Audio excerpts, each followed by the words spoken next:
Hi, I'm Lee with TechMultiverse.com, and today I wanted to take a look at actually getting Blender 3D animation software and downloading, installing, and getting a look at the starting interface. So, without waiting, we're going to jump right into it. I'll open Firefox and navigate to the page. You can download it at www.blender.org and go to the downloads page and get the software. I did a few articles on Blender 3D about a week ago, and so for all those who haven't had a chance to go ahead and look at those, you can either head over to the website www.techmultiverse.com and check out the random stuff page, or you can continue watching this video. So you go to blender.org.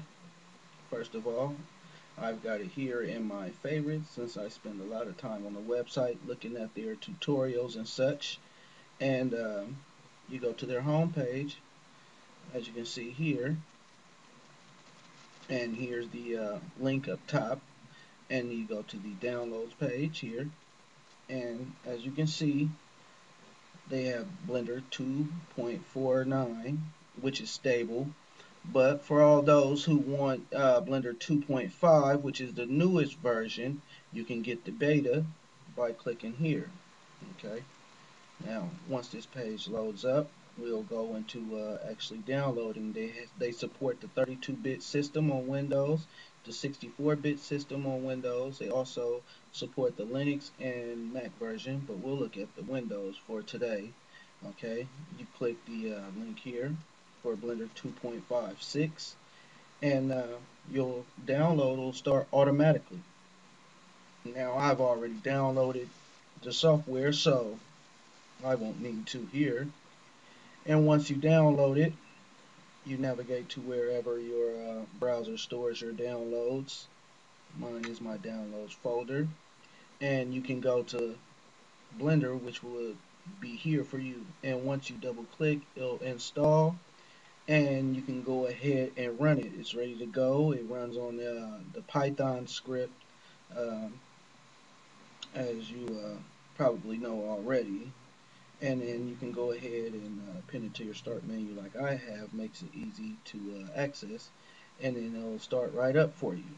Okay, so give it a second here and it'll load up, and as you can see, here's the front page. Here's the recent projects that I've been working on, and in further tutorials I'll probably take a look at some of the things I've been working on. Okay, so when you first open Blender, I'm going to File and I'm going to load the factory settings so that we can get back the default that Blender comes with. Now, on the default scene, you have panels with headers, okay? And that's what you see here. This is the 3D viewport.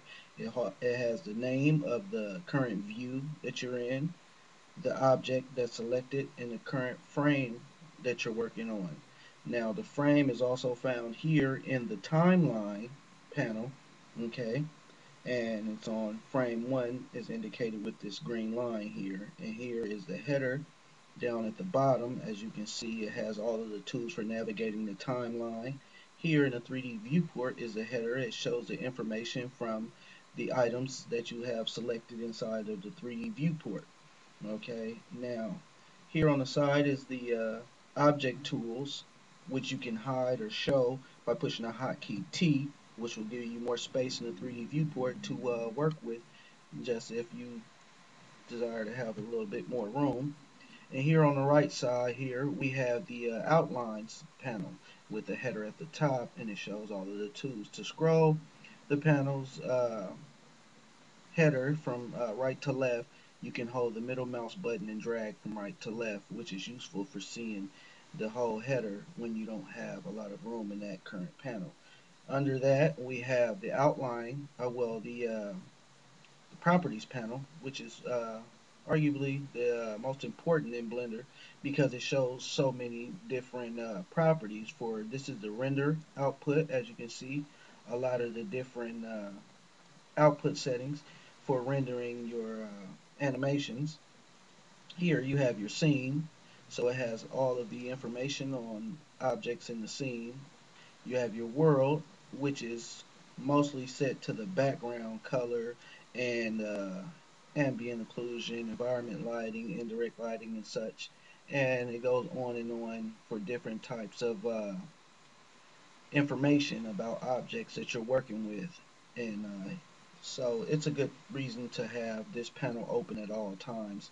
It shows you different properties. You can also look at the properties panel for the 3D viewport by hitting the hotkey N, and it shows pretty much the same thing but in more of a quick view, just in case you don't have this panel open. So you can hide that by pushing N and then T to hide tools, and you have a full 3D viewport. You can also toggle the full screen for the 3D viewport by holding shift and hitting the space bar, and it takes your 3D viewport to full screen, just in case you need a very large amount of room to work with, and you can toggle back and forth by hitting the same key again, and that's holding shift and hitting the space bar. Now, for customization, you can head to the file label that's at the top header on the information panel and go down to user preferences. Now, the first thing you want to do in Blender is look at the input. Okay, and the reason I say that is because a few things needed for navigating through Blender 3D's viewport is the 3-button mouse, and so you want to emulate that if you don't have one. And also, a lot of keyboards don't come with the numpad. Say if you're working on a laptop or a mini keyboard, you need the numpad to navigate to different views and different things like that inside of Blender. So those things are a necessity. So that's one of the first things you want to do if getting started with Blender 3D animation. The first panel is the interface. So you can customize the interface and what things are labeled and what things are shown and hidden and so forth and so on. So you can go into those and take a more in-depth look on as you get the software. Next, you have the editing, and it basically deals with a lot of the editing tools inside of Blender and how to manipulate those options. As you can see here, you can check or uncheck, and it'll take current effect in real time. And then back to the input, which is the third option over, and you can scroll down to see so all of these different options, and these are mostly the different windows and hotkeys that you can edit to quickly go back and forth as you see fit. And then you have your add-ons window, and all of these add-ons are included in the default software, so you can just check them, and then they're available for you to use inside of Blender right now with no additional downloading or installing or anything like that. It's already included. Then you have your themes window, and this is basically just to color coordinate the different panels as you see fit, to where you get a different type of look and feel to it. And probably in further tutorials we can go in and customize it, and we can do a full walkthrough on that if anyone would like to have that tutorial pretty quickly. You can comment on this video, and I'll get back to you as soon as possible, or head over to techmultiverse.com and send me an email, and we can start jumping into some things that actually people have questions with. I haven't necessarily been using the software for an extended period of time, excuse me, but I've been using it long enough to be comfortable with navigation through the software and actually building some models and texturing and so forth and so on, and dealing with animation.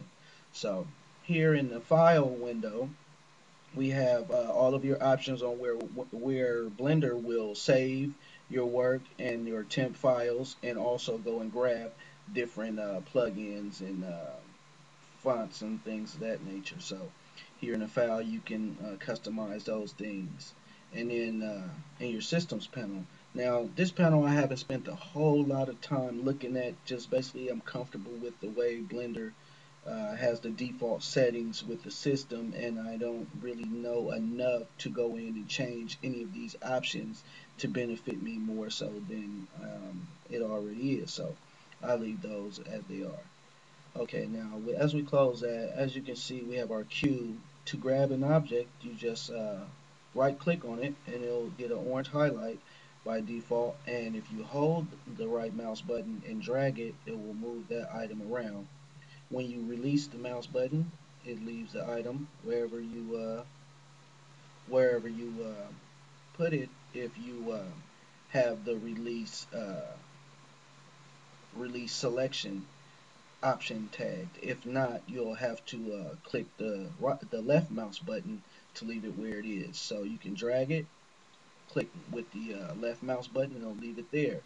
If you want it to go back to the default position that you had it in, you can always right click again and it goes right back there. Okay, to select other objects inside the 3D viewport, you just go to them and right click and they highlight here, and you can see that you have those clicked. You can also move this. This is the default lamp that's on the setting. You can move that and contrast to whatever object you're dealing with, and also your camera. You can move the camera in, out, around. You can rotate it by highlighting it with the right mouse button and hitting the hotkey R, and it rotates as you can see. Okay, to go back to the default position, you just right click again, or you can left click to get it to your desired position. Okay, now you can go to different views inside of Blender by using the numpad that I told you about. The number 1 goes to front view, as you can see here with the name of the view, and then 3 is the right view, 7 is the top view. So you can also hold down control and hit the same numbers for an opposite of that view. So control, and then if you hit 1, it goes to the back view, as you can see here. Control and 3 goes to a left view, because with the regular 3 button it went to right. And then if you hold 3 and 7, it goes to the bottom.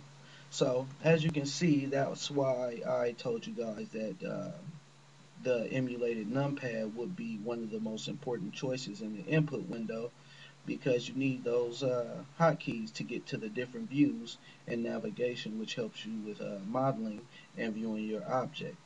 So I think that'll be it for this tutorial. Sorry if I'm a little, you get the picture. This is my first tutorial, so hopefully it was informative, and hopefully you have a good time in Blender 3D animation. Goodbye and happy blending.